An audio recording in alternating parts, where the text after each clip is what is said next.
नमस्कार, चार का वार देख रहे हैं आप। मैं हूं आपके साथ में मानसा मलिक। आज के बुलेटिन की शुरुआत होगी मनीष सिसोदिया को लेकर। मनीष सिसोदिया की जमानत अर्जी पर थोड़ी देर में सुप्रीम कोर्ट में सुनवाई होगी। राउज एवेन्यू कोर्ट ने सिसोदिया की सीबीआई को 4 मार्च तक की रिमांड दी हुई है।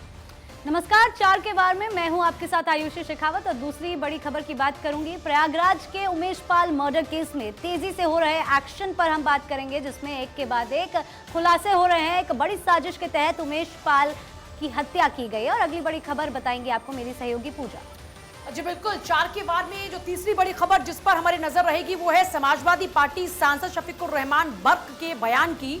एक बार फिर से सुर्खियों में आ गए शफीकुर रहमान बर्क ने कानून व्यवस्था पर सवाल उठाते हुए सरकार पर निशाना साधा। अगली खबर के लिए चलते हैं मेरी सहयोगी अमृता के पास। नमस्कार, चार के वार में मैं हूं अमृता गर्ग आपके साथ। आखिर में बात होगी प्याज की। प्याज कहीं बढ़ी हुई कीमतों से आंसू निकाल रहा है तो कहीं उसकी बुक्कत बढ़ रही है, लेकिन इसके लिए तमाम जो जानकारियां हैं वो आप तक पहुंचाएंगे। पहली खबर का रुख करेंगे फिलहाल और उसके लिए आपको लिए चलते हैं सीधे मेरे सहयोगी मीमांसा के पास। जी हाँ, मनीष सिसोदिया की याचिका पर सुनवाई होगी। थोड़ी देर में सुप्रीम कोर्ट में यह सुनवाई होने वाली है। याचिका में गिरफ्तारी को चुनौती दी गई है। सीबीआई जांच के खिलाफ दायर की गई है याचिका। सीबीआई जांच जिस तरीके से चल रही है और गिरफ्तार कर लिया गया मनीष सिसोदिया को लंबी पूछताछ के बाद इसी को चुनौती दी गई है अब सुप्रीम कोर्ट में। और सुप्रीम कोर्ट में यह मामला पहुंच चुका है और अपील की गई है कि ये जो गिरफ्तारी की गई है, जिस तरीके से सीबीआई की जांच इस पूरे मामले में की जा रही है, उसका तरीका ठीक नहीं है।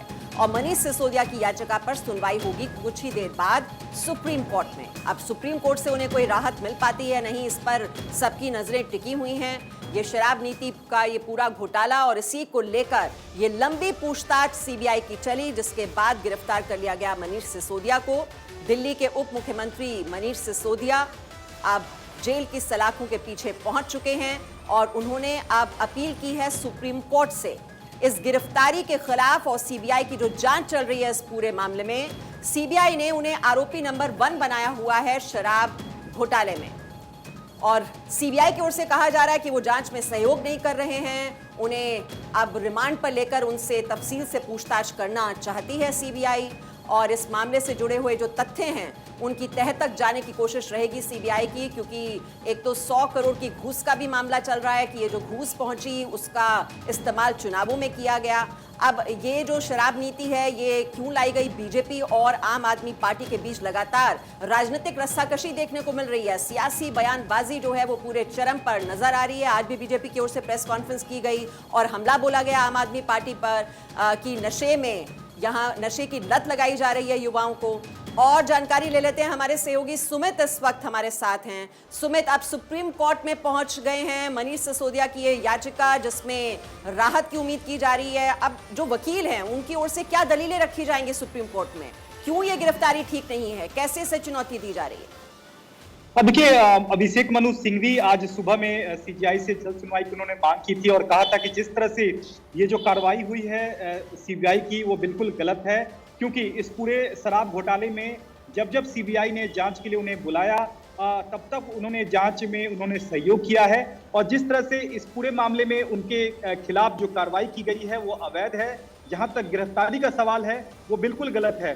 ऐसे में यह जो गिरफ्तारी है उसे अवैध घोषित किया जाए, ये मांग मनीष सिसोदिया के वकील ने की है। इसके अलावा ये भी कहा गया है कि कल जिस तरह से राउज एवेन्यू कोर्ट ने 5 दिनों की जो रिमांड दे दी है वो भी बिल्कुल सही नहीं है। तो 3 आधार के साथ ही मनीष सिसोदिया ने सुप्रीम कोर्ट का दरवाजा खटखटाया है। पहला ये कि सीबीआई की जो जांच है उसका तरीका सही नहीं है, दूसरा ये जो गिरफ्तारी हुई है वो अवैध है और कल जिस तरह से राउज एवेन्यू कोर्ट ने जो रिमांड दी है वो भी रिमांड जो है वो अवैध है। तो आपसे थोड़ी देर में, क्योंकि पंजाब मामले की सुनवाई इस वक्त चल रही है, इसके खत्म होने के बाद तुरंत मनीष सिसोदिया की याचिका पर सुनवाई होगी। आपसे अपडेट लेने के लिए कुछ देर बाद फिर हम आपके पास लौट कर आएंगे। और इस बीच केंद्रीय मंत्री अनुराग ठाकुर ने आम आदमी पार्टी पर हमला बोला है। मनीष सिसोदिया की गिरफ्तारी पर बोले हैं अनुराग ठाकुर, आम आदमी पार्टी के पास भ्रष्टाचारियों की टीम है। आम आदमी पार्टी के 2 मंत्री जेल में हैं। ये जानकारी दी गई अनुराग ठाकुर की ओर से। आम आदमी पार्टी पर लगातार हमला बोल रही है बीजेपी और जो बड़े बड़े नेता हैं बीजेपी के वो प्रेस कॉन्फ्रेंस कर रहे हैं। आम आदमी पार्टी पर आरोप लगाया जा रहा है कि युवाओं को नशे की लत लगाई गई और अब 2 मंत्री जेल पहुंच चुके हैं आम आदमी पार्टी के।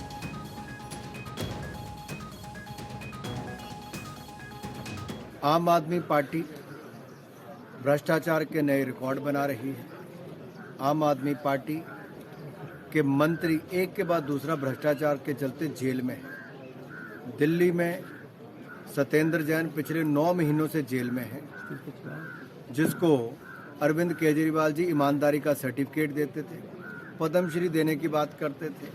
अब इनके दूसरे शराब मंत्री जेल में हैं, सीबीआई की गिरफ्त में हैं।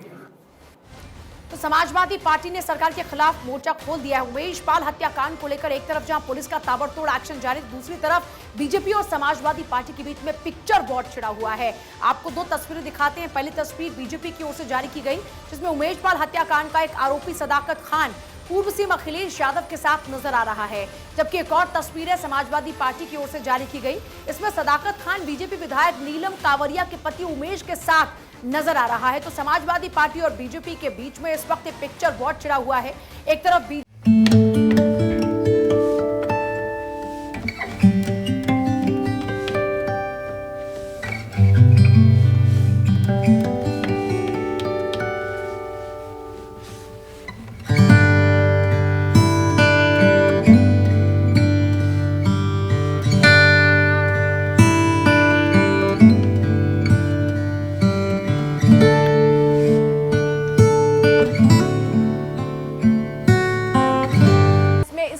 फोटो वायरल हो जाती है।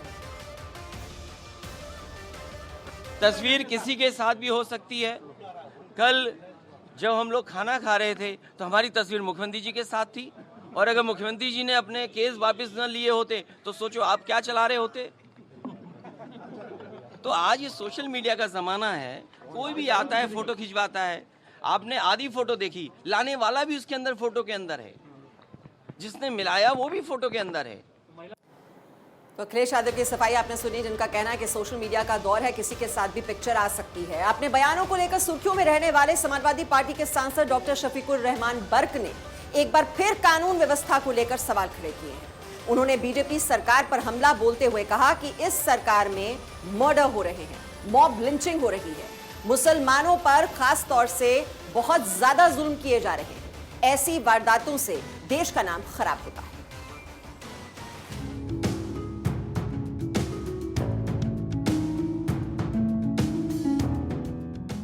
एक बार फिर चर्चा में सपा सांसद। इस सरकार का सबसे बड़ी कमी ये है कि यहाँ पर मर्डर बहुत है। छोटी छोटी घटनाओं में मारी जाती है गोली। मुसलमानों के साथ तो जुल्म हो इस देश में है ही। पुलिस अपनी मर्जी से काम करती है।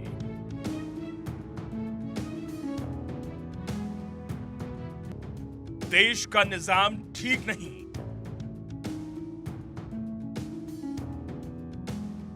मुसलमानों पर हो रहा ज्यादा जुल्म।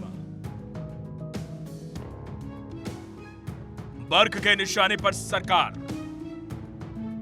समाजवादी पार्टी के सांसद शफीकुर रहमान बर्क एक बार फिर सुर्खियों में हैं। इस बार बर्क ने देश के निजाम पर सवाल उठाए हैं। उन्होंने बीजेपी सरकार पर हमला बोलते हुए कहा है कि इस सरकार में मर्डर हो रहे हैं, मॉब लिंचिंग हो रही है। उन्होंने कहा कि मुसलमानों पर खास तौर से बहुत ज्यादा जुल्म किए जा रहे हैं।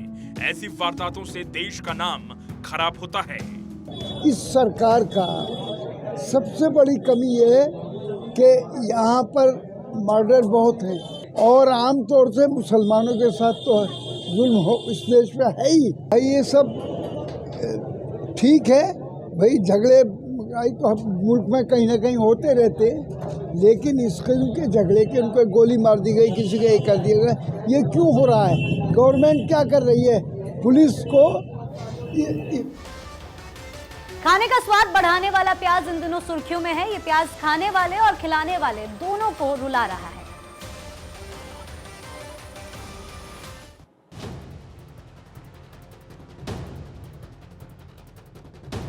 विधायकों के सिर पर प्याज।